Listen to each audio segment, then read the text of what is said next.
Picture this. You have a full-time job, but ultimately you want to work in the film industry. And after working 8 to 9 hours a day, you're going home and you're working on your scripts, you're working on your short films. And then on weekends, every single weekend is dedicated to being on a film set. And after some time, you start feeling yourself losing momentum, you start feeling yourself losing motivation, and you don't know what's going on.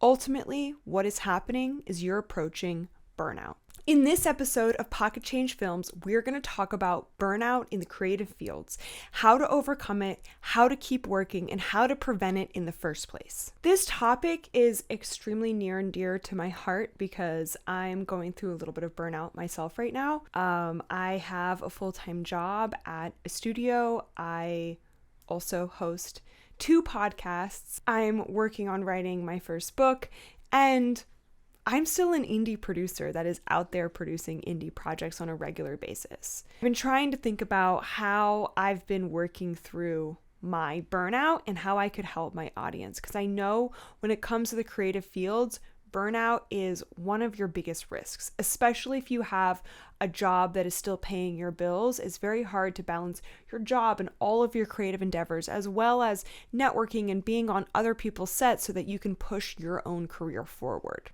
Pocket change, pocket fame, film with a spark.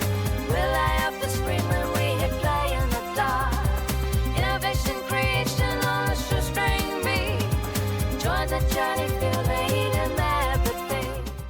For those of you who don't know me, I sold my first feature to Abamarama. I also had a feature win South by Southwest and was later sold to IFC and became a trending film on Hulu. I worked on the Las Vegas Sphere, which was a boot camp in the intersection between technology and film. And right now I accepted the job as head of production at a new studio called Fable Studios.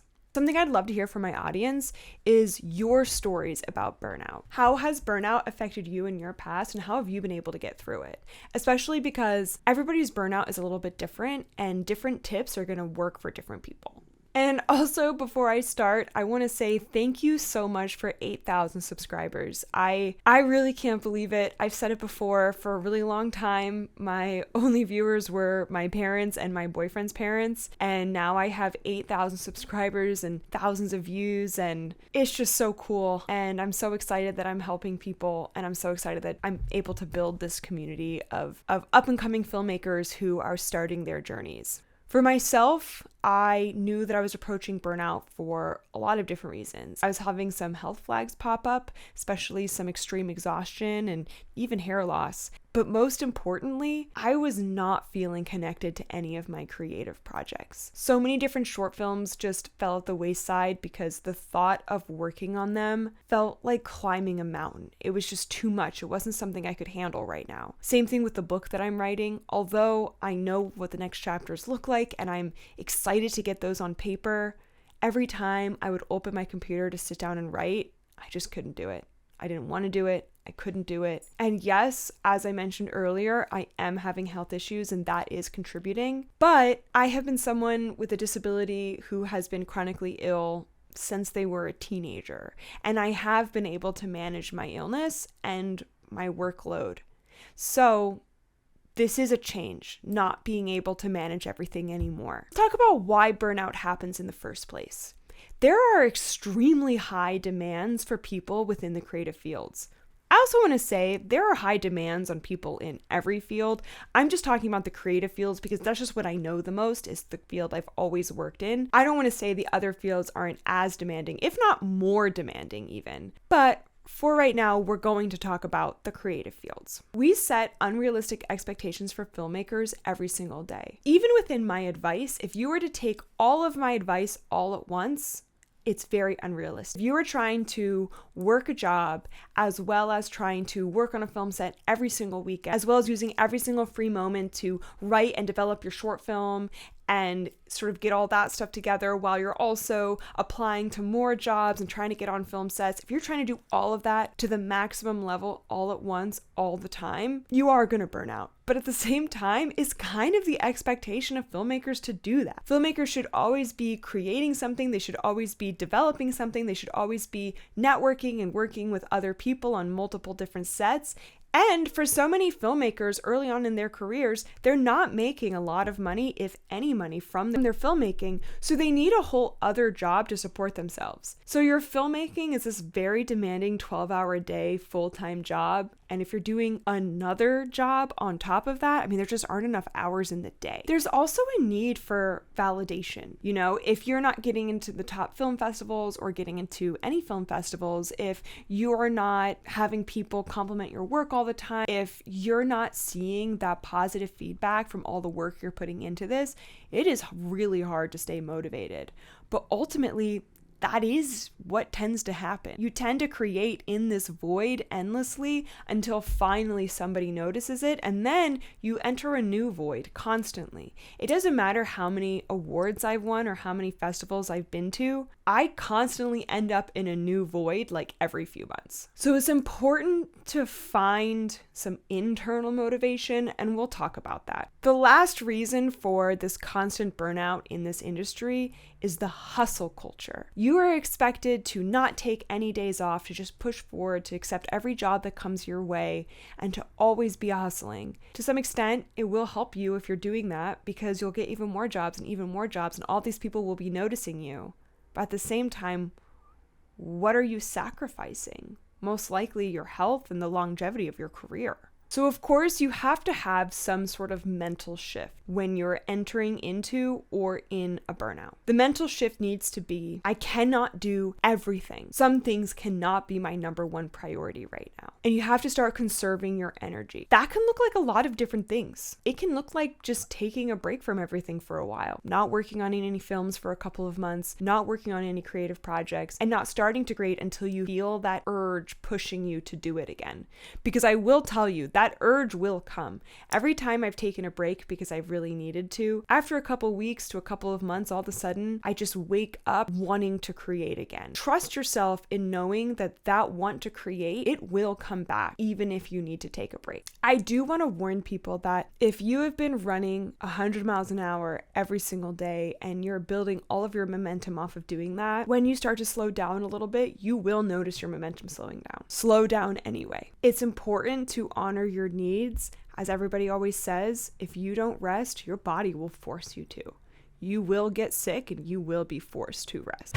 So the first thing you do have to tackle is that mental shift. The mental shift of, I'm not going to expect myself to sprint a marathon right now. I'm going to pause, I'm going to take a break, or I'm only going to focus on these specific things. For myself, when I was approaching burnout, one of the things that I did was I met with some of my loved ones, my father, my boyfriend, and we looked at what my priorities were. Priority number one was obviously my full-time job as a head of production at the studio. That needs to be my number one. It's my job. It's also a job that I really love. So for some people, your job might not be your number one, and that's also fine. My second priority is this podcast. It's something that I really love to do. I get a lot out of it, and it's something that I need to continue working on, especially because financially, as an indie producer, I am being taken care of by the full-time job that I have. So I don't need to think about, oh, what's my next project? What's my next project? My entire paycheck is reliant on this, which did really help my mental health a lot. My third priority is the book that I'm writing, because there are people that are counting on me to write this book, and also it is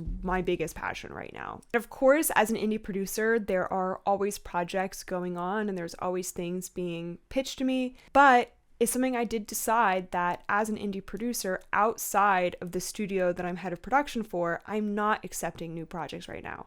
I have some projects that are underway and I am working on those, but I realized I cannot get a project off the ground right this second. And I was really proud of myself for making that decision. It's a really hard decision to make because you're always afraid that whenever you say no, you're going to lose everything you've ever built. And that's just not the case. It's important to say no, which is one of my tips. Say no. Prioritize and say no. Even within these priorities, I am not doing everything to 100%. My job, I am, because it is my job. But as stated at the beginning of this video, I didn't post any videos on my 2 YouTube channels in a couple of weeks. I felt really guilty about it, and I really wanted to post and I really wanted to create more stuff, but I couldn't. My body was not letting me do it. And I had to just be okay with that. The same thing with my book. Usually I'm writing a chapter every single week and I'm progressing this book very quickly. Lately, I've not been doing that at all. Sometimes I write a chapter in 3 weeks. Sometimes I go a whole month and I haven't written a chapter. Things will not always be like this, but right now they are. So that's how I've adapted. I've given myself grace when I have to focus on one priority instead of all of my priorities. And when something extra comes up, I just say, no, I can't do that. I'm sorry. I'm at full capacity. I've had to remind myself that I'm just one person. I'm going to give some actual just practical tips about burnout. What do you do if you feel like you're approaching it? What do you do if you're already in it? And how do you get out of it as quickly as you can? Acknowledging that as quickly as you can might not be as quickly as you want, but it's as quickly as you can. One thing that I have been doing is I figure out what time in the day I am the most energetic, the most focused, what is my power time in the day. And during that time is when I do my most important work. I block it off on my calendar as if it were a meeting. During this time, this is the time I need to sit down and get all of this work done for my work. I can't take meetings. I can't do anything because this is the time I can have my most energy, my most focus. Because most of us can't burn out and then go to the Bahamas for 2 months. Most of us still have to be working to some extent. So how do you work for yourself instead of hurting yourself? That would be the big thing. Finding the couple of hours that you have energy and getting the most important work done in those hours. With that being said, I've also changed how my to-do lists work a little bit. There are certain to-dos that I have to get done by the end of that day. I have to. There's a deadline approaching and people are counting on me. Those items are at the top of my to-do list. Then the items that are important to me, the deadlines are kind of approaching, but there's a little bit more flexibility on, those are the next things on my to-do list. And then the things that I would like to get done, but if they don't get done, will it be the end of the world? Those are at the end of my to-do list. And I only do them if I have the energy to do them. And I don't guilt myself when I can't do them. An example would be writing a chapter of my book. In a past episode, which I highly suggest watching, about working from home and building goals and being self-motivated, I talked about setting your 7 goals for the year. When I am in burnout, those 7 goals can feel crushing and a lot. And so what I do is I think about one even very, very small thing I can do that month to push that goal forward a little bit. So I'm still making some forward momentum, but I'm not putting hours every single day into this goal. Start thinking of your to-do lists in that sense. Instead of being I have to write this entire script, I have to do all of the stuff by the end of the month, I want to do that. Instead be I want to polish the outline. That's it. It'll take me a couple of hours to do. That's all I want to do. And if I get it done this month, that's perfect. Because then you're at least taking a small step towards your final goal, but you're not forcing yourself to work past your breaking point. You want to redefine productivity as progress instead of output. You don't want to see yourself as, okay, I've been productive because this year I wrote 3 feature films and I, worked on this many short films. Then you're going to really burn out trying to maintain that. Instead, think of it as progress. How many steps, even if they're very small, towards your final goal did you actually take within a year? Change your self-talk from, did I finish everything on my to-do list, to, did I take one step closer to my goal today? That's all you have to do. I also think that you should be scheduling rest and transition into your schedule as if they were unmovable things. That means if you need to take a nap in the middle of the day, just put it in your calendar. If you're able to, with your job and with everything that you do, but that's just an example. If after lunch you need to take a 15-minute walk, just put it in your calendar. If you need to have 30 minutes where you drink your coffee or your tea in the morning, put it in your calendar. Put things in your calendar like hobbies that you want to do, when you would like to go to sleep and when you would like to wake up, and times when you shouldn't have your phone, you shouldn't have any distractions, and you should just be at peace resting. Make sure that those things are as important to your to-do list in your everyday life as getting your scripts done, getting all your tasks done, because that is what keeps your longevity going. And ultimately, going through burnout gives me so much more empathy for other people. And as a producer, as a leader, I want to prevent my team from going through burnout as well. It's allowed me to set sustainable paces for my team and recognize the signs of burnouts in my teammates to say, hey, do you want me to take some stuff off your plate? We can bring on another person to take some of this load off. Or just noticing like, hey, some of the tasks that you're doing, do you have to do all of those tasks, or can somebody else come in and do some of those tasks for you so you can focus on what's important? And also, protecting your own energy teaches you so much about what your expectations of others should be. When you feel comfortable saying no to people, you also feel comfortable hearing no from people. That's something I've definitely seen within myself as I've accepted my own burnout and understood my own pacing. When I'm talking to someone and they say, no, I can't do that, I'm a little tired, I'm a little burnout right now, I'm like, you know what? I understand exactly what that feels like. I will figure something else out. So what are some of the little things that I've implemented in my life as I've been in burnout and in these health issues? I have been rebuilding my entire routine, physical, work, and creative, around my energy levels instead of exactly sticking to a rigid schedule every single day. I've been a little bit more honest with myself about what I might need, knowing that this is a temporary thing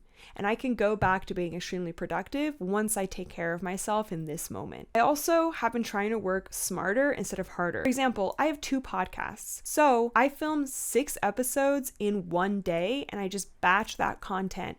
Instead of having to set everything up and then film an episode and then a week later, like take another hour or 2 to film a random episode, I just block off an entire day of my schedule, and from morning to night, I film 6 episodes, and then I have a month and a half of content. I'm sure that there are a lot of other things within your life that you could batch in that way, or just restructure in a smart way so that you're not working as hard and you're just working smart. I've also been saying no to people on a social level as well as in my work life. When someone asks me for something, it is my instinct to want to say yes, to want to help them, to want to save the day. And now I can be more honest with myself and say, no, I can't handle that right now. And the last thing it's taught me is that I'm not a perfect person and I need to accept my imperfections. I need to know that I'm not a robot. I can't just work all day with no sleep and no food. And even if I'm getting sleep and I'm getting food, I can't work at the same output every single day without end. I need to understand that my body ebbs and flows. So ultimately, burnout did not end my journey. It didn't end it in the past. It's not ending it now. It's just redefining what it looks like right now. So if you have your own burnout stories or your own burnout tips, please leave it in the comments. I know that people would be extremely grateful to hear those things. I know myself being in a burnout, I would love to hear other people's tips on how they got out of it. If you have any requests for information you want to know about the film industry, about starting in the film industry, building a portfolio, making your first short, anything that has to do with film, please leave it in a comment and I will try my best to answer the question and or make an episode about it. Remember that liking, subscribing, and commenting really helps the channel. It gets it out there. It has more people see it and find this information that might be extremely helpful to them. So thank you so much for 8,000 subscribers. Thank you so much for being such loyal watchers, and I'm so grateful for all of you. My name's Katya Alexander, and this is Pocket Change Films.